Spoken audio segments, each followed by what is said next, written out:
What's up, guys and gals? My name is Splattercat, and we are here at the Nerd Castle with the next episode of Adventurer Manager, the beta. We're taking a look at it. And in the previous episode, we had found ourselves going into a cave. We had introduced ourselves to some wannabe toilet inspectors, some people that have high aspirations of being burrito harvesters, and all kinds of other ridiculous jobs. But we needed to come into this cave and figure out who was eating the baker's cupcakes. We had stopped off at this point in the map, so I think we're going to head on off to the right, because frankly, we have no choice. So let's do it. In the previous episode, we had bought ourselves two clerics, Jen and Carrie. And then we have Jeff and Grim, who are our resident rogue and warrior. We can't heal in between rounds. I hadn't brought that up, but that's one feature that I would like to see added. Maybe bring like potions or something so that you go, oh, a chest that's filled with items. That's rather disgusting. We found a decapitated chest full of items, a dagger of astuteness, a staff of focus. It's cycling too fast, so I'm gonna have to look at these in a different light. But anyways, let's go ahead and go to our equipment menu and figure out what we've got. Obviously, we've got something for our resident rogue. We've got a dagger of astuteness that gives him wisdom, magic, find, and focus.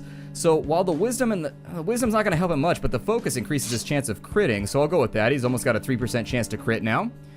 The staff of focus is for a sorcerer, so that's not going to help us at all. I do like the sorcerer. If you wanted to talk about what the sorcerer is, in case you were wondering what the wizard does, he's basically the ranged version of the rogue. They do the exact same thing. He has an ability that does 200% magic damage, but from the back line, so he fires like a Kamehameha bolt. Only difference between the two. So let's go, and I'm gonna hike on back, and I guess we'll take this the long way. Sometimes things happen even when you're just kind of walking in between the different locations. I would like to see this sped up a little. Oh, enraged spiders. Apparently we've done something to make these ones angry. Now these are upgraded versions of the previous spiders that we fought. These ones are quite a bit nastier, so I'm gonna go with a taunt on him. The taunt did go through, and so we're good. The guys in the back line aren't gonna be able to attack us. The ones in the front line are going to be stuck where they are. I'm going to have him hit him with brass knuckles. We didn't get a kill out of it, unfortunately. However, the damage was limited to hitting our resident warrior, which is always good because he's got the armor to sink it.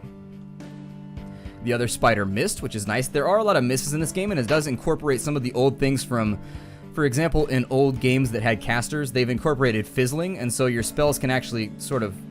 Hold on, I'm doing... There we go.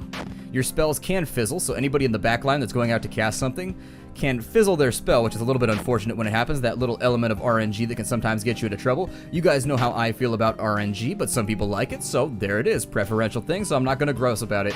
We've got spiders that are now taking damage. He's on defense at the moment, so he's not going to take quite as much damage. They've been moved, even though on the screen you can't see it. What's basically happened is they have become the new front line, in case you were wondering. I'm going to taunt the new spider so that only Jeff takes damage, because I knew it was coming. We're going to dirty fighting that spider right there. I'm going to throw a heal on Grim. And in case you're wondering about the values on the heals, actually, we'll talk about that in just a minute. I'll show you the stats, how it works. Hey, cast your spell, sir. There we are. And so, did we kill the spider? We did indeed. He is slay in. Taunt can't be used for another turn, but Grim, oh, he's not ready to dirty fight either. He is way too clean at the moment for that to go over without any sort of hitch. He's rethinking his life. I don't think I'm only gonna fight properly from now on. No more dirty fighting for me. I've given my heart to the Jebuts.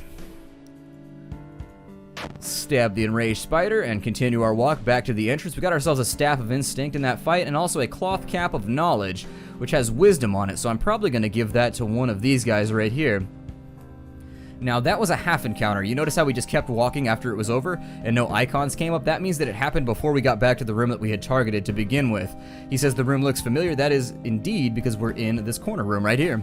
Let's go to our equipment menu, and I'm going to give Carrie the hat, the cloth cap of knowledge. And so what you'll notice is, actually, let's take that off right here. If you look at her holy SP, as she gets wisdom, that goes up by 2 for every wisdom that she gets. Now that holy SP is very, very literal. That's basically going to be her damage value when she casts on the enemies. Additionally, when she heals, she's going to do 32 plus, if we look at her spell... I don't think we can look at it unless... I think it has to be in town or something. But anyways, sometimes this opens when you click it, other times it doesn't. But anyways, under her skill list, it'll have her heal. Her heal does, I think, 160% of whatever this value is right here. And so that's why you always see her heal do 48 damage, or 48 healing, is because it's 160 of that. So anyways, it's good to, it's actually very easy to figure out like what each of your abilities are doing.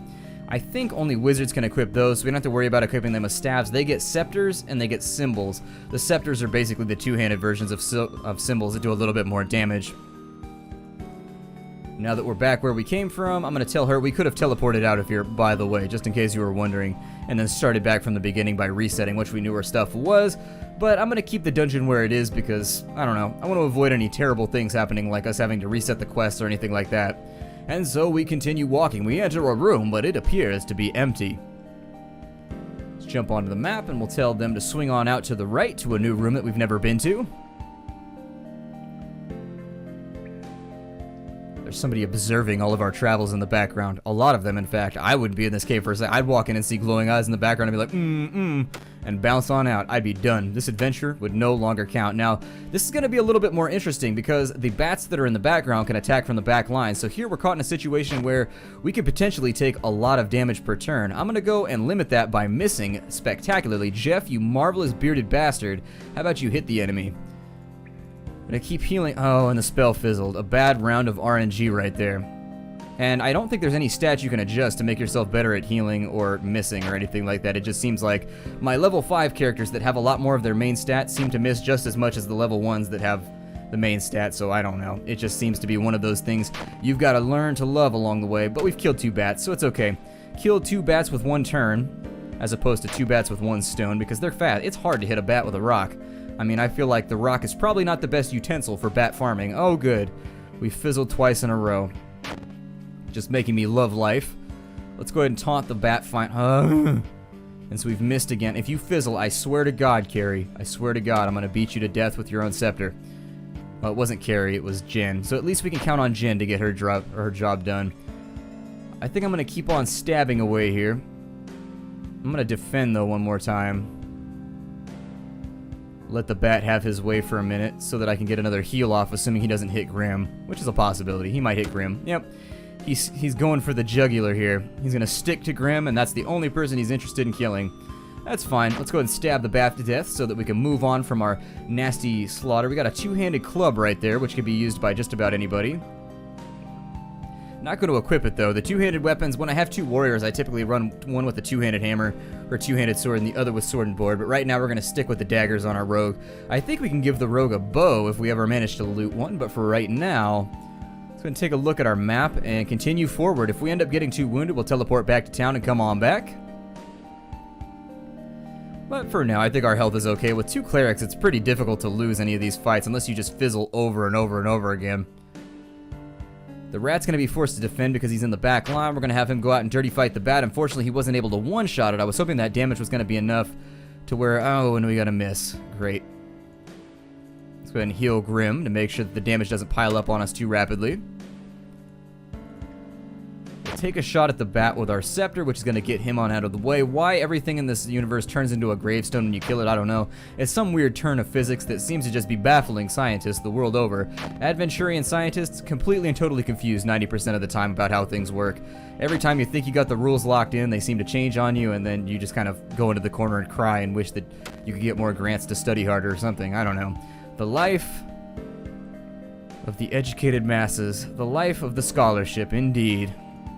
I think I'm going to continue throwing heals around just to make sure when we go into the next fight we've got enough health that nobody in the front line gets themselves gobbled too terribly. We've got a Fist of Berserking, which a monk can wear. We don't have a monk right now, so I suppose we're just going to throw that into the bag for later. Either that or it is literally a severed fist that we found that has been magically enchanted that we can now beat the enemy with.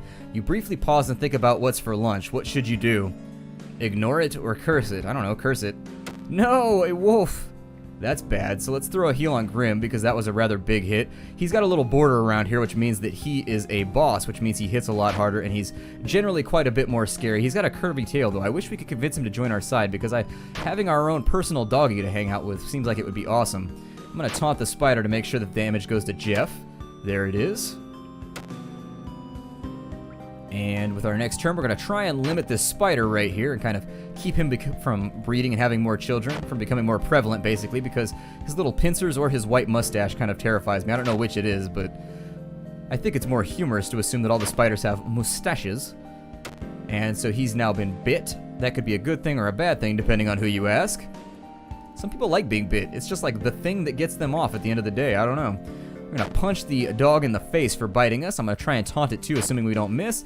The taunt went through perfectly fine, which means that Jeff is going to get bit once more, and then we're going to finish him off with a final blue fireball, a blue ball o' fire, and get ourselves a Bardish of Constitution, a Wand of Cleverness, which we can give to one of our... Oh, we don't have a wizard. Never mind.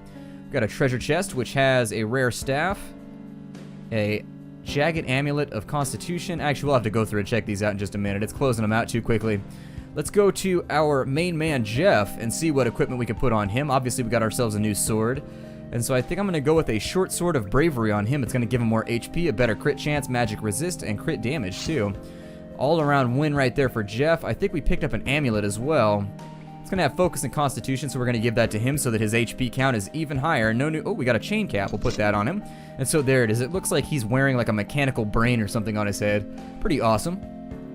Nothing to be worried about there. Let's go back to Grim and see what we've got for him. So we haven't got any new items for him that it looks like. Nope. We've got a 5.6 dagger. Do we have anything he can equip there? Anything he can equip? No, nothing. Absolutely nothing. Then that's looking good for Grim. So it's a Grim situation in which Grim can't equip anything. We've got Jen hanging out back here with a hat. So let's see if maybe we can equip Jen with something a little bit better. Unfortunately, no. Doesn't look like we've got anything better for Jen. A board shield, a little bit better defense. Oh, it's only for paladins and warriors. Never mind then. So we may have to buy ourselves some gear in the future. Let's head back to the map and... oh, never mind. That was a boss battle that we triggered on ourselves by making a foolish choice. I suppose we'll head south. Let's go see what's down in this lower edge of the cave town. And then once we get there... God, I hope none of these guys... maybe these are the random encounters that we're getting. Monsters appear out of thin air. Or maybe thick air. I don't know how humid it is here. Who knows? Dirty fight this bat. Which is basically just saying all kinds of terrible things about his mother while we punch him in the face. Throw a couple heals out to make sure that our warriors have enough HP to get through this battle without any further problems. We shall stab the spider in the face because his mustache is nicer than ours. And unfortunately the taunt is not like grid wide. I wish that it was, since it's on a cooldown, you know what I mean. But can't always get what you want, to quote the old adage. We'll throw a couple blue balls of fire back there towards the enemy because better them than us. And we'll miss with a sword stab because we can. Dirty fighting, we're not going to use that right now because the damage will be wasted. I want to hit like a pristine enemy with dirty fighting if I can. Throw a heal on myself. You can't self-heal in this game, which is nice. A lot of the old games back in the day for Nintendo wouldn't allow you to self-heal. We're going to miss again, unfortunately. Luckily, he's going to miss too, so whatever. And then we're going to dirty fight him into the ground with a massive crit. We've got ourselves a leather hat, which I think I'm going to give more than likely to our resident rogue. But that was a mid-battle, so unfortunately we're going to have one more before we're going to get a time to camp and throw our hats on and whatnot. And Carrie has been hit by a trap, unfortunately, which took a rather large chunk of her health away. It's going to be something that we will be forced to deal with. Oh, that's right. Oh, there was nothing in this room, so the room was empty. Okay, so let's take a moment and give Grim his new hat. The leather cap of power. That's going to increase his melee by 4 damage. It also had Constitution on it, so he's going to have a bit more strength. Maybe we'll have a little bit of a dodge tank on our hands once we get further into the game. And so, with new hat equipped, we're going to continue forward. One thing I will say is the game does have very charming music. Some people don't like chiptunes, but I love chiptunes because this reminds me of the sort of game that back when I was a kid, we had this little gray and white television, and after a while my parents put it in my room when I was a little kid. It only had like a 6-inch screen. It was this little tiny television that you would take with you when you went like maybe camping. It had kind of these little rabbit ear antennas and whatnot on it. And so anyways, I used to wait until my parents would go to bed when I was a kid, and I would fire up RPGs and games on it in black and white, and that's what this game reminds me of, that kind of just that tiny bit of sound at 2 in the morning while you're sitting there trying to play video games without anybody waking up. Those tiny chiptunes in the darkness, the black and white all cutting. You could make up what the colors were anyways in most cases, because actually most people don't know this, but black and white technology got to the point where the shading that they had was actually quite robust. It was pretty awesome. I liked it. You could tell what colors were supposed to be going where in a lot of cases. If you had played the game in color, you could kind of extrapolate in your head with your imagination and figure out which colors went where based on kind of the shade of black and white that you were getting. We're going to dirty fight that bat. He took a little bit of piercing damage. Instead, I'm going to actually throw a heal out there just in case anything else terrible happens to us between here and the next node. We'll throw out another stab. But yeah, that's what this game reminds me of. I spent so many hours playing kind of old JRPGs and Western RPGs when I was a kid. I played a lot of the D&D games that came out. There are a lot of unknown RPGs that kind of, I don't think Wizards of the Coast owned it back then. It was somebody else. But anyways, Dungeons & Dragons put out all kinds of lesser known games for the Super Nintendo, the Sega Genesis, and the Nintendo back in the olden days, and That's the sort of way I used to occupy my time as a kid. I played a lot of video games as a kid. Definitely those late 80s video games were eating up a ton of time. I'm going to throw heals out because Grim has such a small amount of health that if he ends up getting critted at any point, I don't know if that's a word, getting crit or getting critted. I don't know if you're supposed to add an ED to that. What is, I guess you kind of have to do like hindsight grammar modification to figure out. There's probably a more specific word for that that English majors have, but I don't know it, so I'm just going to make one up of my own because I can and I will. We're going to throw blue balls out at the spider. There it is. The spider. And as he falls to the ground, we will fight his next friend. It's weird that they all have the exact same mustache. It's also like a prehensile mustache, like they're able to kind of contract it in the manner that I know it's their mandibles. I'm trying to be funny right here, but anyways, if I had a mustache that I could control in midair and like move around, I'd be proud of myself. I'd feel like I deserve some kind of medal in order to make the endeavor worthwhile. We got a staff of strength, talking about worthless items there. Let's keep on walking. If you look over here at the top right corner of the screen, we do have like a maximum amount of items that we can carry along with us. So just keep that in mind. Oh, we've come across a bear who very clearly wants hugs. I mean, he's generally, that's the universal symbol for come over and hug me. But for right now, we're going to avoid doing that, and we're going to heal our cleric, who appears to be attacked through our front lines by a flying enemy. We'll throw out dirty fighting on one of these rats, which will hopefully not, oh, it didn't one-shot him. Let's heal our front line to make sure that they don't take any further damage, because I don't think the bear can attack us anyways until we clear out this front line. Oh, he can. Well, that's bad for us. Great for the bear, terrible for us. He appears to have a very, very red mouth. I think the game is actually in 16 colors as well, which kind of brings me back to the olden days. We've missed the bat with the ball of fire that we've thrown at him, the holy ball of retribution that our cleric has conjured. But that one should, oh, must have like 1 HP left. And so now we must square away with a bear. What would adventure be if it didn't have bears involved? Let's go ahead and heal up Grim, and we're going to dirty fight the bear. We're going to hit a bear with brass knuckles. And heal our front line because Jeff is going to be going in for the taunt on his next turn. There it is, thus guaranteeing that he's going to be the only person to take damage for the next turn or two. And so we will now open up with the deeps to make sure that the bear sleeps in silence.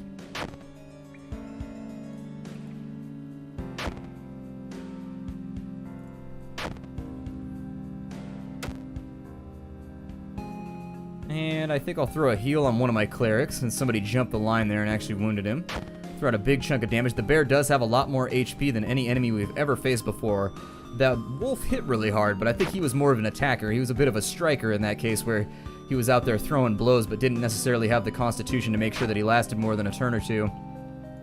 You can also use hotkeys, in case you were wondering. Once you have these bars filled up, you can use the number keys to queue up the attacks that you have. Ooh, I actually want to taunt him. And so there it is. He's been taunted, so he's going to run over. To taunt a bear takes a lot of balls. That's something that I wouldn't recommend as someone that spends a lot of time out in nature. Taunting a bear seems like one of those things that does make you a lot cooler among outdoorsmen, but beyond that function, it really doesn't seem to be a great way to expand your possibility of living. We've got a chest which had a helm, a staff, and an amulet. So a bunch of worthless trash loot except for the helm. Let's take a look and see what it is. It's a Helm of Readiness, which can be wielded by paladins and warriors with dexterity, physical dodge. I don't really think that it's better than what he's got on because it comes with stats, and so any stats are better than no stats. He gets flat physical dodge chance and crit damage, so we'll equip it on him just so he'll get the extra little bit. 3% chance to crit. Crit damage is looking pretty nice. If he ever hits an enemy for a crit, he'll be doing a good job with it. Now the bow can be given to the rogue, but it's a two-handed weapon, so it's going to increase his damage, which actually sort of makes me wonder if Dirty Fighting is tied in. Dirty Fighting is a flat 200%, and so it seems like it might be a better chance. 10 to 12 there, and that is 3 to 13. I don't know if it adds these together directly, so let's unequip that, and it appears as though his melee stays the same amount, whether he's dual-wielding or not. I don't know if that's something to think about. I don't know. Weird.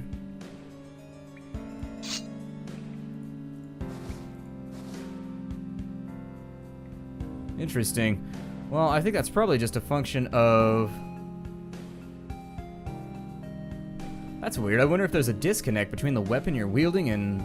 I don't know specifically how the system works. I'll have to look into it. Maybe take a gander at the code if I ever get lucky enough to, but it's a weird situation where it seems like stats are the only thing that affect the amount of damage. Maybe those help out with, like, it converts some of the damage into piercing or something, because I do see an announcement that it does piercing damage or whatever every time he swings. I don't know. Nonetheless, I suppose we'll be on our merry way. That appears to be a dead end in which we've killed a rather large critter, so we'll hoof it on back. We'll take a look at that rightmost extension. But I think for right now, this is probably a good spot. Well, we'll wait till we get back to a safe kind of haven, one of those Cubes-O reference where nothing is attacking us, and then once we've done that, I'll break off the episode. For now, I'll give you another combat or two. I do think, as you can tell, this game is kind of simplistic in its current form, where you don't have a lot of attacks. It takes a long time to level up to get the new attacks, which you only get new attacks like every 5 levels. So it takes a little while. We haven't even leveled up once, for reference. It takes us a bit longer than that. I think it takes maybe the breadth of this entire dungeon to unlock another level, and the game levels with you, so it does get harder as you go along. There we go, so we're in an empty space.